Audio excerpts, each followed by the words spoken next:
Hey guys, Nick Davies, psychotherapy, hypnotherapy, NLP and life coaching, and today we're going to be talking about gaslighting, what it is. So essentially gaslighting is a behaviour that's there to brainwash people, to control or influence somebody in a negative fashion.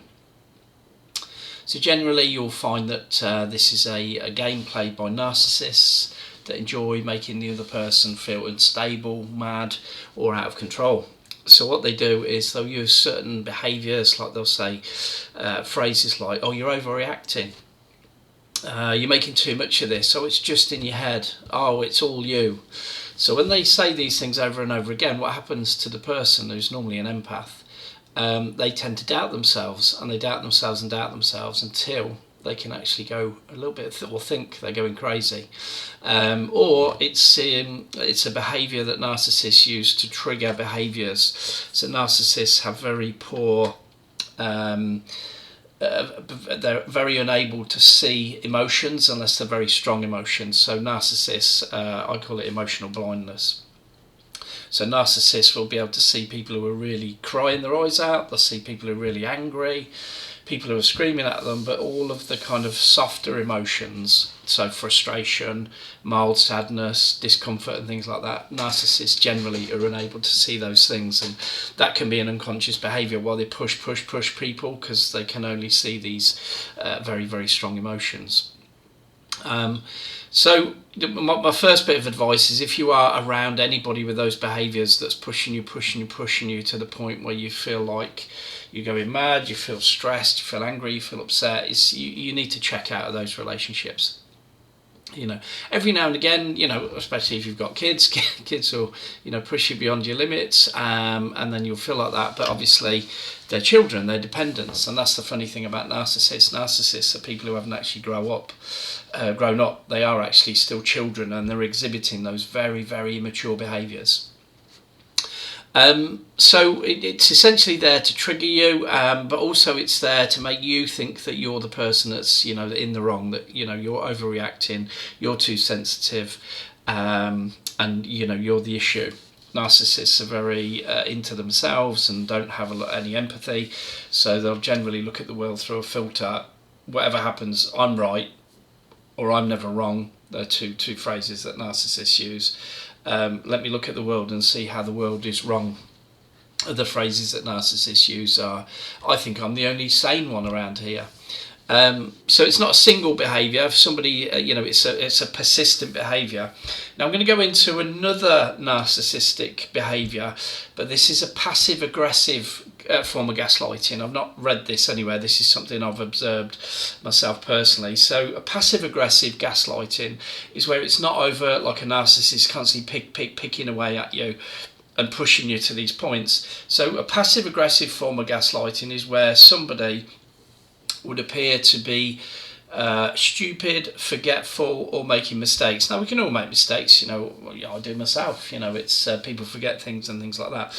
And normally have a rule of three. You know, when you're in one situation and somebody has made three mistakes, that's normal, like 3 red flags. You don't look for one red flag, you look for clusters. When you start to get +3 and that moves on, especially if you're going into double figures, then you know there's something unconsciously happening. Normally these behaviours, especially in passive-aggressive gaslighting, the person may forget to email you back, or they may forget some information, but this doesn't happen once. This, like I say, can go into double figures. So I've had experiences with students and clients where this has gone up to like 30 emails about one thing, and they're deliberately making mistakes. Now, I don't think they're aware of this consciously, but unconsciously what it does is when they were a child, that was the way they learned to get attention. So they couldn't get unconditional love and they couldn't get attention from just regular behaviours. So what they learned to do unconsciously was when they acted a little bit stupid, forgetful or making mistakes, they got lots of attention from their parents or caregivers. And this is the thing, if children can't get positive strokes, positive attention, what they do is the next best thing is they go for negative attention. It's parents that shout and scream at them, at least they know that they're there. The parents notice them, so that's why they use these behaviours. So just bear in mind those, but remember, it's not just one situation. And what I find in the world nowadays is Sometimes people love to throw around insults at people from a single behaviour, and they might go, "Oh, you're," and they exaggerate everything to become a victim. That's not gaslighting. So everybody can do 1, 2, or 3 things wrong, but it's when it goes into higher than that, then we're looking at a consistent pattern. And if you look at people in narcissistic, intimate relationships, friendships, business relationships, and things like that, they'll tell you about hundreds of times this goes on. And just to let you know, it's very rare that narcissists change. Then sometimes has to be a life-threatening event or a catastrophic event that makes them look at their own life. So my advice is, if you are in those relationships, for your own mental health, is to get out, especially if you're recognising this pattern, because it will never change. Sometimes what can happen with narcissists as well, sometimes narcissists also have a neurodiverse condition, like things like ADHD, some form of PTSD and trauma, or the person receiving it can have those things as well. So sometimes those things can actually inhibit our emotional development. So especially if you do have PTSD and trauma, try and find yourself a blast technique practitioner to work with to resolve those things. The other thing to remember, if you are in a relationship and it's the early days and you're starting to see, whether, like I say, whether it's intimate, whether it's a friendship, whether it's a business relationship, you're starting to see those behaviours at the beginning, set your boundaries really, really strong. It's really, really important that whenever you set a boundary and you say, if you do this, then I'm going to do this, you stick to your boundaries. If you have loose boundaries, narcissists love to push you a little bit further each time. So every time they push you a little bit, and eventually your boundaries collapse and you have no boundaries.